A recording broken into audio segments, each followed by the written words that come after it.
అదే RTV app వార్తల్ని క్షణాల్లో చదివే అవకాశం ఉంటుంది. ఒక న్యూస్ పేపర్, ఒక టెలివిజన్ ఛానల్ మీ చేతుల్లో ఎప్పుడు ఉంటాయి. గౌరవల్లి ప్రాజెక్టు భూ నిర్వాసితుల్ని కేటీఆర్ గారు మరి మొన్న అసెంబ్లీలో ఈ ప్రాజెక్టు పూర్తి చేశామంటున్నాడు. మరి ఏ రకంగా పూర్తి చేశారో మరి ఇక్కడ కట్ట మీదకి వచ్చి ఈ కాలువ దగ్గరికి వచ్చి సమానం చెప్తే బాగుంటుంది. ఇంకా 55 ఎకరాలకు పరిహారం ఇవ్వాల్సి ఉంది. అందులో నాదే 10 ఎకరాలకు పరిహారం ఇవ్వాల్సి ఉంది. మేము పరిహారం ఆడితే మమ్మల్ని చేతులకు సంఖ్యలు వేసి జైల్లో పెట్టారు. నేను 34 రోజులు జైల్లో ఉన్నా.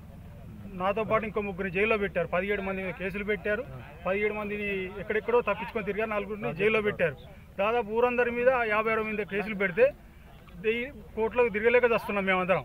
నువ్వేమో నీ ప్రాజెక్ట్ పూర్తి చేసాము, ట్రయల్ రన్ చేసామని చెప్తున్నావు. బలవంతంగా మా ఇల్లు కూల్చేసి మాకు ఇప్పుడు దిక్కు లేకుండా చేసావు. మా భూములు ఒక దగ్గర, మేము ఉండేది ఒక దగ్గర, గూడు చేరిన పక్షిలాగా అయిపోయాం. నువ్వు ఈ దొంగ మాటలు మానుకోవాలి కేటీఆర్, హరీష్ రావు.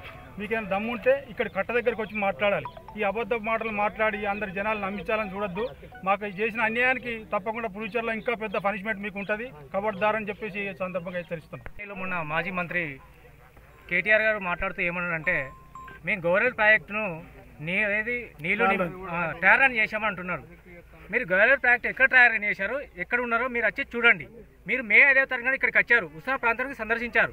ఇక్కడ వచ్చేక్కడ మీరు మన ప్రాజెక్టుకి మీరు వచ్చారా? రాలేదు.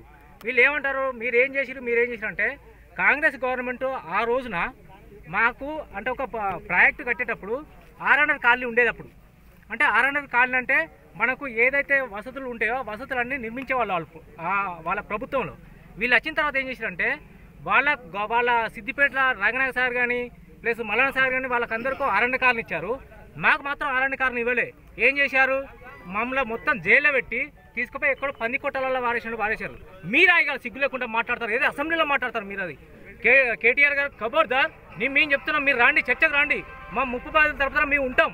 మీరు వచ్చి మేము చేసినాం అనేదానికి మీరు ఏడా నిరూపిస్తారో మీ దానికి సిద్ధం, మీరు రాండి అని చెప్పి నేను ఆయనకు ఈ సందర్భంగా హెచ్చరిస్తున్నాను. మరిన్ని వీడియోస్ కోసం ఛానల్ ని సబ్స్క్రైబ్ చేయండి. లేటెస్ట్ అప్డేట్స్ కోసం వాట్సాప్ ఛానల్ ని ఫాలో చేయండి. అండ్ లింక్ డిస్క్రిప్షన్ లో ఉంది.